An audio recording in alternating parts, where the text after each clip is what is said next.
time and time again, people were saying that when the water rose, they didn't have any time. It happened so fast, and they were trapped, scared, and didn't know if they were going to be okay.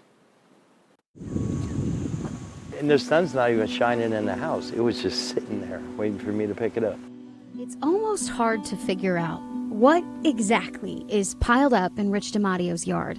No, none of this is mine at all. Tangles of tree limbs and debris surround his home in Hendersonville, North Carolina.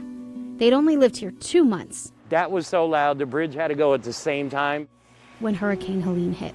Usually a small creek. It's about 4 foot wide and less than a foot deep. It's a river now. I'm gonna put a sign on the thing, Stony River instead of Stony Creek. At the time, the creek truly became a river, and the water came inside, trapping him, his wife, and his son. They'd started coming up through the air vents in the floor and got up to the counters, and we called our family and said goodbye. After that goodbye, they said a prayer. We thought it was over. It was done. And then the water came down.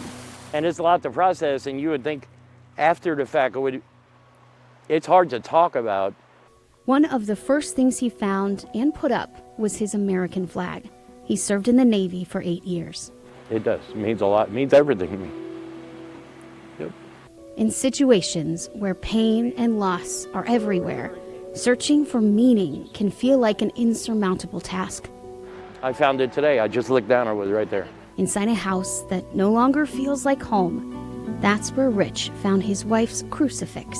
In about 1.5 feet of mud, it was just sticking. The crucifix itself was sticking out like that.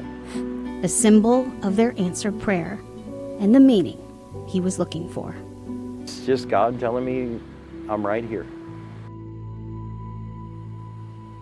So one thing that Rich said over and over again when we were talking with him is that, hey, all of this behind me, it can be replaced. We are alive. And as you heard, for a few minutes there, he wasn't sure if that was going to be the case. Alicia, it's tough.